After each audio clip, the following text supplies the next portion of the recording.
Welcome to this series of virtual university MSCS entry test preparation. ये virtual university की MSCS entry test preparation series की video है। Complete series इस channel के ऊपर upload की जा रही है और आज की वीडियो के अंदर आपको सेक्शन नंबर 2 का परसेंट्स वाला पार्ट जो है वो करवाया जा रहा है। तो शुरू करते हैं आज के इस ट्यूटोरियल को। सो परसेंटेज क्या है? परसेंटेज का यूज़ हम हर जगह देखते हैं, आपके मार्क्स के अंदर भी परसेंटेज का यूज़ किया जाता है। लेकिन अगर हम इसकी डेफिनेशन की बात करें सो वो ये है कि a way of expressing a number as a fraction of 100, यानी कि ये एक ऐसा तरीका है जिसके ज़रिए एक नंबर को फ्रैक्शन के तौर पे बताया जाता है 100 के। इसी वजह से आप देखते हैं कि 100% अगर कोई चीज़ है परसेंटेज के अंदर तो वो कंप्लीट होती है। अगर वो 50% है तो वो हाफ है, और 25% है तो वो 1/4 होती है। और the symbol for percentage is this one. So ये जो है परसेंटेज का जो है वो सिंबल होता है, जो आप देखते हैं अक्सर जहाँ कहीं भी ये सिंबल होगा तो इसका मतलब होगा परसेंटेज की जो है वो बात की जा रही है।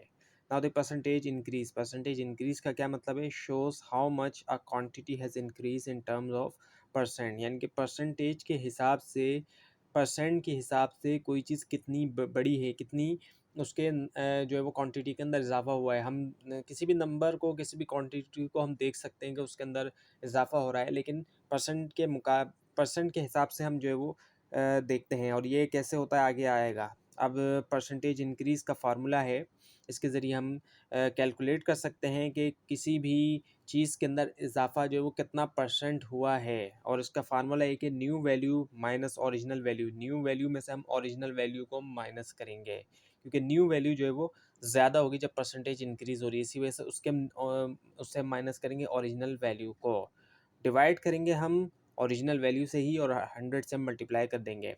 So original price of product, अब एग्जांपल दी गई कि एक ओरिजिनल प्राइस जो है एक प्रोडक्ट की वो $50 है, लेकिन महंगाई होने की वजह से new price of the product वो है $65। $15 का जो है वो इजाफा हुआ है। अब $15 का इजाफा हुआ है, लेकिन हमें नहीं पता कि ये महंगाई ज़्यादा है या कम है, तो इसके लिए जो है वो परसेंटेज से हमें जो है वो पता चलता है। सो परसेंटेज इंक्रीज़ का हम फार्मूला लगाएंगे, न्यू वैल्यू जो कि 65 है minus original value divided by original value जो कि 50 है, मल्टीप्लाई बाय 100 हम करेंगे। इस पूरे को जब हम कैलकुलेट करेंगे तो हमारे पास आएगा 30%, यानी कि इजाफा हुआ है, जो कि एक अच्छा खासा इजाफा है। इस तरीके से अगर प्राइस बढ़ती है किसी भी प्रोडक्ट की तो बहुत ज़्यादा प्राइस बढ़ी है, अगर 30% तक प्राइस बढ़ती है तो। अब नेक्स्ट है परसेंटेज डिक्रीज, यानी कि कमी होना। So shows how much a quantity has decrease in term of percent. Percent के हिसाब से कितनी जो है वो डिक्रीज, कमी जो है वो देखने में आई है। अब इससे हमें ये भी पता चल सकता है कि अगर कमी हो रही है किसी चीज़ में तो वो कितनी हो रही है, वो ज़्यादा हो रही है या कम हो रही है। अब इसका फार्मूला है कि परसेंट डिक्रीज का कि ओरिजिनल वैल्यू, अब ओरिजिनल वैल्यू से न्यू वैल्यू को माइनस कर रहे हैं। अब इसको आप इस तरीके से याद रख सकते हैं कि जो चीज़ ज़्यादा है उससे कम को माइनस करेंगे, क्योंकि परसेंटेज कभी भी नेगेटिव नहीं हो सकती। इसी वजह से बड़े नंबर से ही छोटे को माइनस किया जा रहा है यहाँ पे। अब जब डिक्रीज हो रही है तो ओरिजिनल वैल्यू ज़्यादा है, इसी वजह से ओरिजिनल वैल्यू से न्यू वैल्यू को माइनस किया जा रहा है, और डिवाइड तो हम ओरिजिनल वैल्यू से ही करेंगे, और मल्टीप्लाई हम जो है वो 100 से कर देंगे, क्योंकि जब भी कभी परसेंटेज की बात होगी तो वहाँ 100 का जो डिजिट है, जो फिगर है वो लाजमी आपको दिखाई देगी। सो एग्जाम्पल ये कि ओरिजिनल प्राइस जो है प्रोडक्ट की वो $80 है, लेकिन जो न्यू प्राइस है वो है 60। तो अब जो है वो कितना जो है वो कमी देखने में आई, क्या वाकई में अच्छी खासी कमी है या बहुत कम है, हमें कमी देखने में आती है। सो परसेंटेज डिक्रीज़ का हम फार्मूला लगाएंगे, 80 जो कि ओरिजिनल वैल्यू है, माइनस करेंगे 60 जो कि न्यू वैल्यू है, डिवाइड कर देंगे हम ओरिजिनल वैल्यू से ही, मल्टीप्लाई 100 से करेंगे। जब अब इनको कैलकुलेट करेंगे तो 25 आ रहा है हमारे पास आंसर, 25%, जो कि हमें अच्छे खासी हम देख सकते हैं कि कमी है। 25% एक अच्छी खासी कमी जो है वो है। किसी भी प्राइस में अगर हम देखते हैं कि कमी आई है तो वो हम कह सकते हैं कि अच्छी खासी कमी जो है वो देखने में आई है। Now the percentage of a quantity. So finding a part of a whole using percent, यानी कि एक हिस्सा मालूम किया जाता है किसी भी चीज़ का परसेंट का यूज़ करते हुए। और ये एग्जाम्पल है आपके पास, suppose you have 200 apples. Suppose करें कि आपके पास जो वो 200 एप्पल्स हैं, and you want to find out what is 25% of the apples. आप ये जानना चाहते हैं कि इन 200 एप्पल्स का 25% जो है वो कितना होगा, कितने एप्पल्स होंगे 25% जो है वो 200 के। सो हमने 25% निकालना है 200 का, सो 25% ऑफ 200। सो इसके लिए हमने करना यही है, सिंपल ये करना है कि हमने 25% को 200 से मल्टीप्लाई करेंगे। लेकिन हम 25% को 200 से किस तरह मल्टीप्लाई करेंगे? 25% को 200 से मल्टीप्लाई करने का मतलब ये है कि हम 25 के नीचे हम 100 लिखेंगे। जब कभी भी किसी डिजिट के साथ परसेंट का साइन आता है तो उसको हम उसके नीचे हम 100 लिखते हैं और फिर मल्टीप्लाई हम कर रहे हैं इसको 200 से। तो अब जो 200 के दो ज़ीरो हैं वो कैंसिल हो जाएंगे 100 से, ऊपर वाले ज़ीरो नीचे वाले ज़ीरो से कैंसिल हो जाते हैं, और 2 जो है वो मल्टीप्लाई हो जाएगा 25 से। जब 2 25 से मल्टीप्लाई हो जाएगा तो हमारे पास 50 जो है वो आंसर आ जाएगा। तो इस तरीके से हम जो है वो कर सकते हैं, परसेंटेज जो है वो निकाल सकते हैं। इसको आप अगर दोबारा से देखें वहाँ पर थोड़ी सी ज़रा दिखने में आपको प्रॉब्लम होगा। सो 25 के नीचे हमने 100 लिखा, जिस डिजिट के साथ नंबर्स के साथ परसेंट का साइन आता है तो उसके नीचे 100 लिखा जाता है, और फिर मल्टीप्लाई इसको हम करें 200 से, क्योंकि 200 के हमें 25% फाइंड करना है। तो इसके दोनों ज़ीरो कैंसिल कर दिए गए, और फिर जो है वो 2 मल्टीप्लाई हो जाएगा 25 से, जो हमें आंसर देगा 50 का। सो 25% जो है वो कितना निकला 200 का, वो निकला 50, यानी कि 50 एप्पल्स जो है वो 25% होंगे 200 के। Now the conversion between fractions, decimal and percent, इनके दरमियान जो कन्वर्जन है, किस तरीके से कन्वर्जन जो है वो किया जाएगा। So fraction to decimal to percent, fraction से अगर हम डेसिमल और परसेंटेज में कन्वर्ट करते हैं तो किस तरीके से करेंगे। फ्रैक्शन होता है इस तरीके से, जैसे कि 3/4 लिखा हुआ है कुछ इस तरीके से, ऐसे। इसको थोड़ा अगर और अच्छी तरीके से आप देखें तो ये ऐसे है, ये जो है वो फ्रैक्शन है। अब कन्वर्ट करना है हमने इस फ्रैक्शन को to a decimal and percent, decimal के अंदर भी और परसेंट के अंदर भी। सो जब डेसिमल के अंदर कन्वर्ट कर रहे हैं तो 0.75 आ रहा है, लेकिन अब ये 0.75 आया किस तरीके से। सो 3/4 लिखा हुआ है फ्रैक्शन के अंदर। अब कन्वर्ट करने के लिए हमने ये करना है कि जो ऊपर वाला है जो कि न्यूमरेटर कहलाता है और नीचे वाले जो कि डिनोमिनेटर कहलाता है। सो जो न्यूमरेटर है ऊपर वाला, इसको अंदर लिखा जाएगा, और जो डिनोमिनेटर होता है उसको हम बाहर लिखते हैं। सो 4 के टेबल में 3 जो है वो नहीं आ सकता। इसके लिए फिर हम क्या करेंगे, ज़ीरो लगाना है हमें आगे, और ज़ीरो लगाने के लिए हम ऊपर लगाएंगे डेसिमल, डेसिमल लगाएंगे हम तो ज़ीरो लग गया यहाँ पर। सो 4 7 28 होते हैं, सबसे क्लोज 28 ही आ रहा है, और यहाँ पे फिर हमने 7 भी लिख दिया। और जब 30 में से 28 को हम माइनस करेंगे तो हमारे पास आ जाएगा 2। अब 2 अभी भी जो है वो कैंसिल नहीं हो सकता, 4 के टेबल में नहीं आ सकता, इसलिए हम एक और ज़ीरो अब लगा सकते हैं क्योंकि ऊपर हम डेसिमल लगा चुके हैं। और 4 5 जो है वो 20 होते हैं, तो इसलिए हमारे पास जो है वो 0.75 अब देख सकते हैं अब आ चुका है, क्योंकि 20 को हमने कैंसिल कर दिया 5 टाइम्स 4 को पढ़ के। सो ये देख सकते हैं कि आप 0.75 जो कुछ इस तरीके से आया है डिवाइड के ज़रिए, यानी कि। और फिर अब ये नेक्स्ट जो है वो क्या है कि ये तो हो गया डेसिमल के अंदर कन्वर्ट।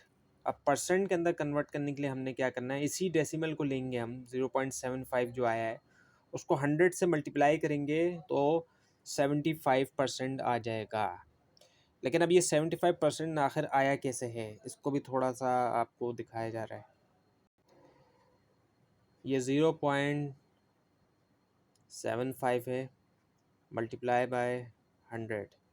अब हमने 100 से जब मल्टीप्लाई कर रहे हैं, जब किसी भी नंबर को हम मल्टीप्लाई करेंगे और 100 से जब हम मल्टीप्लाई कर रहे हैं, तो ऐसे सिचुएशन के अंदर हमने करना क्या है कि जो डेसिमल है इसको हम मूव कराएंगे, और किस तरफ मूव कराएंगे, हम राइट साइड पे मूव कराएंगे। जब हम मल्टीप्लाई कर रहे हैं, मल्टीप्लाई करने में हम राइट साइड पे डेसिमल को मूव कराएंगे, लेकिन हम कितनी बार मूव कराएंगे ये डिपेंड करता है कि कितने ज़ीरो हैं। यानी कि अब 100 में आप देख सकते हैं आपको 2 ज़ीरो दिखाई दे रहे हैं, 100 में 2 ज़ीरो दिखाई दे रहे हैं, तो ये जो डेसिमल है ये 2 बार मूव हो सकता है, इनके 2 डिजिट से आगे तक मूव हो सकता है। सो ये 7 से आगे हुआ मूव एक बार, और फिर 5 से आगे हो गया, ये 2 बार जो है वो मूव हो गया, यानी कि 75 के बाद जो है वो डेसिमल आ गया।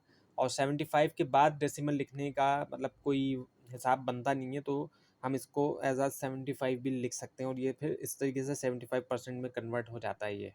0.75। तो इस तरीके से जो है वो 75% आया, और इसको आप कैलकुलेटर से करेंगे तो बिल्कुल ईजिली जो है वो आ जाएगा। लेकिन डेसिमल को जो है वो मूव कराया जाता है राइट साइड में जब कभी भी मल्टीप्लाई करते हैं। इसी तरह अगर 10 होता तो फिर एक बार हम मूव कराते हैं तो 7.5 आंसर आता, लेकिन 100 है तो 75 जो है वो आंसर जो वो आ रहा है। हम चाहे तो 75.0 भी लिख सकते हैं, लेकिन जब बाद में ज़ीरो आ जाए, जब राइट साइड पे ज़ीरो आता है, सॉरी पॉइंट आता है, डेसिमल आता है, तो राइट साइड पे डेसिमल लिखने की ज़रूरत नहीं पड़ती हमें। लेफ़्ट साइड पे पड़ती है, राइट साइड पे नहीं पड़ती हमें। अब ये कि decimal to fraction to percent, decimal को कन्वर्ट किया जा रहा है फ्रैक्शन के अंदर और परसेंट के अंदर। फ्रैक्शन जो है वो क्या है, ये पीछे आ चुका है, लेकिन हमने डेसिमल को अब कन्वर्ट करेंगे हम।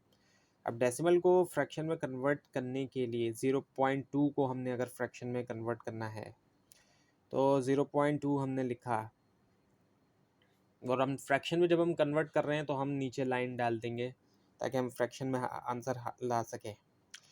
सो फ्रैक्शन में कन्वर्ट करने के लिए हमने इसका ज़ीरो निकालना होगा, ज़ीरो को, सॉरी इसका डेसिमल हमने ख़त्म करना होगा। जब हमने डेसिमल ख़त्म किया तो हमने 1 लिखा, और डेसिमल के बाद आप देखें डेसिमल के राइट पे आपको कितने डिजिट दिखाई दे रहे हैं, एक ही डिजिट दिखाई दे रहा है, तो इसलिए हम एक ही ज़ीरो डाल देंगे। सो ये हो जाएगा 2/10 हो जाएगा ये। लेकिन इसको हम सिंप्लीफाई कर सकते हैं, सिंप्लीफाई इसीलिए कर सकते हैं क्योंकि 2 और 10 दोनों सेम टेबल में आते हैं। सो 2 1 ज़ा 2 और 2 5 ज़ा 10, सो 1/5 जो ये आ गया। और देख सकते हैं आप यहाँ पर कि 1/5 जो है वो आया है 0.2 को जब हमने कन्वर्ट किया फ्रैक्शन के अंदर। और फिर जो है हमने कन्वर्ट करना है इसको परसेंट के अंदर। तो परसेंट में कन्वर्ट करने के लिए हमने क्या करना है, 100 से मल्टीप्लाई करना है, सिंपल सी बात है, हमने इसको 100 से जो है वो मल्टीप्लाई करना है। और 100 से जो मल्टीप्लाई करेंगे हम तो वही चीज़ करेंगे जिस तरह पीछे हमने किया था। सो 0.2 आपके सामने है, इसको हम कर रहे हैं 100 से मल्टीप्लाई। अब 100 मल्टीप्लाई पीछे भी हुआ था तो आपने देखा था कि 2 बार जो है वो राइट जो है वो उसको मूव किया गया था डेसिमल को। इस बार भी हमने यही करना है, लेकिन हमारे पास एक ही डिजिट है। सो 2 के बाद हमारे पास कोई डिजिट नहीं है। अब हम क्या करेंगे, ऐसे सिचुएशन के अंदर हम एक डिजिट और ऐड कर लेंगे और वो डिजिट होगा 0। 0 को हम ऐड करेंगे तो फिर 20 के बाद हम जो है वो कहेंगे कि जो है वो डेसिमल आ रहा है, लेकिन जैसे कि पीछे आपको बताया गया था कि राइट साइड पे हो डेसिमल तो लिखना ज़रूरी नहीं होता, तो इसी वजह से ये आ जाएगा 20% हो जाएगा। ये 20% हो गया, और आप देख सकते हैं कि ये 20% जो है वो निकल आया हमारे पास। अब क्या क्या है कि percent to fraction to decimal, percentage को कन्वर्ट किया जा रहा है फ्रैक्शन के अंदर और डेसिमल के अंदर भी।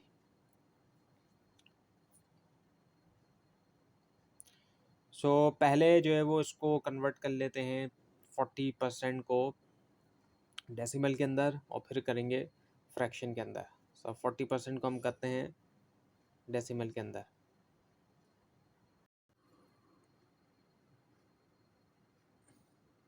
अच्छा, 40% को हमने कन्वर्ट करना है सो डेसिमल के अंदर, और 40 के साथ परसेंट का साइन है। पीछे भी आपको ये बात बताई गई थी कि जब कभी भी परसेंट का साइन होगा तो इसका मतलब ये है कि 100 की बात की जाएगी, और नंबर के साथ जब परसेंट का साइन होता है तो उसको हम 100 से डिवाइड करते हैं, 100 जो है वो अपॉन में लिखते हैं। यानी कि 40% को हम कुछ इस तरीके से भी हम लिख सकते हैं, और इसी तरीके से हम लिखा जाता है। यानी कि दोनों एक ही चीज़ है, इन दोनों का एक ही मतलब है, लेकिन क्योंकि हमें ज़ाहिर बात है इस फॉर्म की ज़रूरत है, हमें डेसिमल में कन्वर्ट करने के लिए इस फॉर्म की ज़रूरत है, तो हम इस फॉर्म का इस्तेमाल करेंगे। इस फॉर्म का इस्तेमाल जो है वो हम नहीं करेंगे।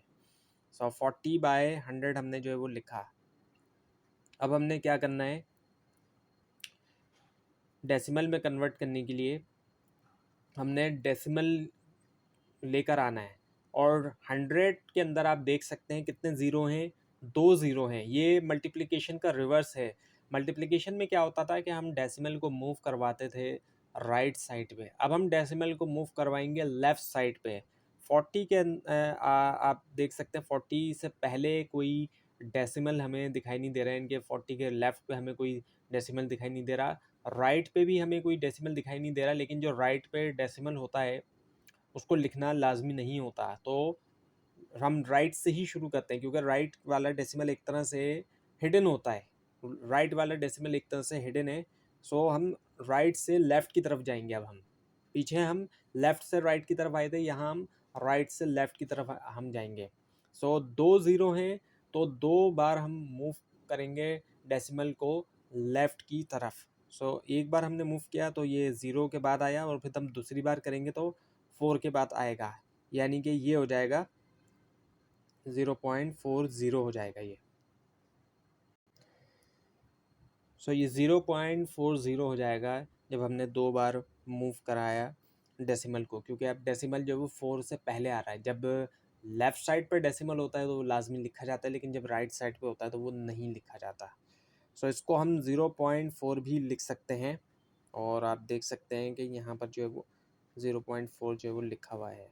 सो इस तरीके से हम जो है वो ला सकते हैं। जब कभी भी परसेंटेज को हम डेसिमल में कन्वर्ट करेंगे तो हम नीचे जो है वो 100 लिखेंगे, और फिर डेसिमल को हम 2 बार लेफ़्ट पे उसको मूव करेंगे, इनके 2 डिजिट के बाद। अब ये कि write the decimal as a fraction. अब जो है वो फ्रैक्शन, यानी कि अब फ्रैक्शन में उसको कन्वर्ट करना है।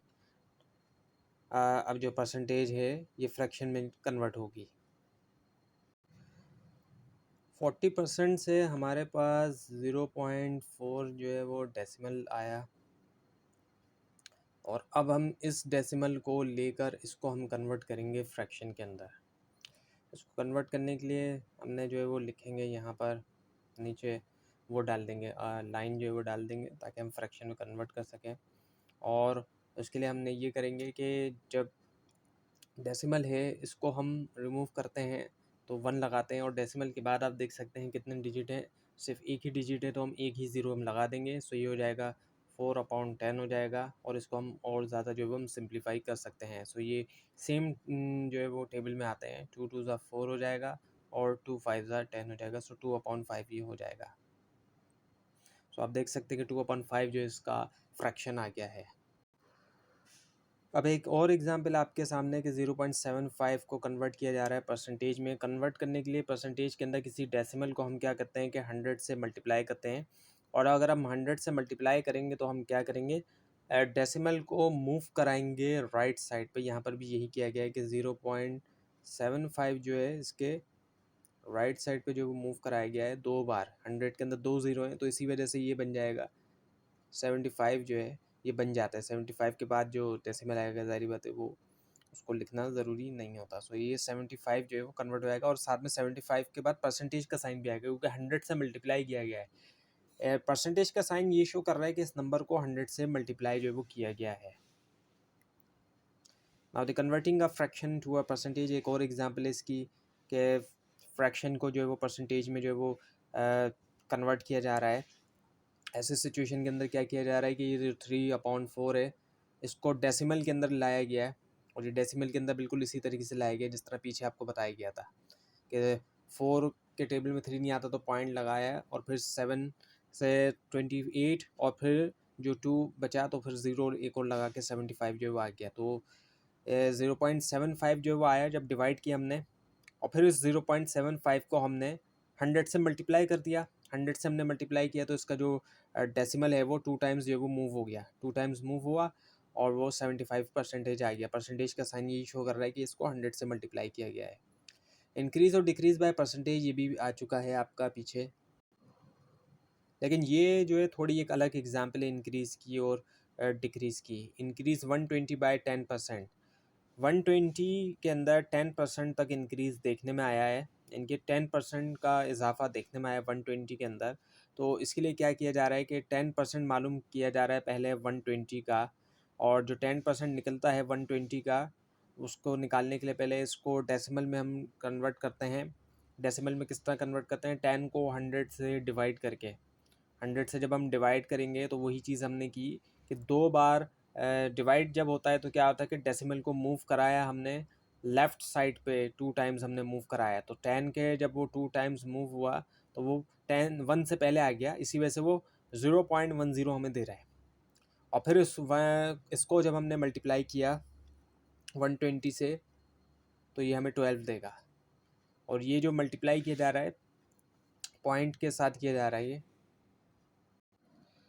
अब अगर हम देखें कि पॉइंट मल्टीप्लिकेशन किस तरीके से है, सो 1.20 को अगर हम मल्टीप्लाई करते हैं, सॉरी 120 को अगर हम मल्टीप्लाई करते हैं 1.0.10 से, सो ऐसी सिचुएशन के अंदर हमने क्या करना है कि पॉइंट वाले जो मल्टीप्लिकेशन है हमने ज़ीरो से ज़ीरो को कैंसिल करेंगे पहले हम, और फिर हम मल्टीप्लाई कर सकते हैं। ज़ीरो से ज़ीरो कैंसिल हो गए और 1 मल्टीप्लाई बाय 12 जो है ये हमें 12 देगा। ये एक ट्रिक है कि ज़ीरो से ज़ीरो को हम कैंसिल कर लेंगे और फिर 1 से जो है वो हम 12 को करेंगे, तो हमारे पास जो है वो 12 जो है वो आंसर आ गया है। सो और 12 को जब हम ऐड करेंगे 120 के अंदर तो हमें 132 देगा। यानी कि 120 जो इंक्रीज़ हुआ है 10% से, तो ये इंक्रीज़ होने के बाद 132 बन गया है। और अगर हम डिक्रीज़ करेंगे कि डिक्रीज़ 150 बाई 20%, 20% से अगर हम डिक्रीज़ करेंगे, सो इसका 20% मालूम करने के लिए हमने क्या करना है, 20 को हम 100 से करेंगे डिवाइड, क्योंकि परसेंट को हम डेसिमल में कन्वर्ट करते हैं और ये उसी तरीके से होगा कि 100 से हम जब डिवाइड कर रहे हैं तो 2 टाइम्स जो है वो हम मूव कराएंगे डेसिमल को, सो ये 0.20 आ जाएगा। और ये 0.20 आने के बाद हम इस 0.20 को अब हम मल्टीप्लाई कर रहे हैं 150 से, यहाँ पर भी वही चीज़ आएगी। 0.20 को भी अगर हम 150 से मल्टीप्लाई करेंगे तो ज़ीरो से ज़ीरो कैंसिल और ये 2 से जो है वो 15 हो जाएगा, तो ये हमें देगा 30 देगा। तो ये इस तरह से हम ट्रिक को यूज़ करते हुए जल्दी कर सकते हैं इसको। और जब 30 को हम माइनस करेंगे 150 से तो ये हमें 120 देगा। यानी कि 150 जब डिक्रीज़ हुआ है 20% से, इसका मतलब ये कि 120 जो है वो इसमें डिक्रीज़ होने के बाद वैल्यू आई है। तो ये थी आज की वीडियो। आपको इस बारे में कोई क्वेश्चन है और ख़ास तौर पे इसमें कोई मिस्टेक दिखाई दे, ज़रूर हाईलाइट कीजिए। और इस पूरी सीरीज़ को देखने के लिए और टेस्ट की प्रिपरेशन के लिए इस चैनल को सब्सक्राइब कीजिए, बेल आइकन के ऊपर क्लिक कीजिए। Thanks for watching this video and best of luck.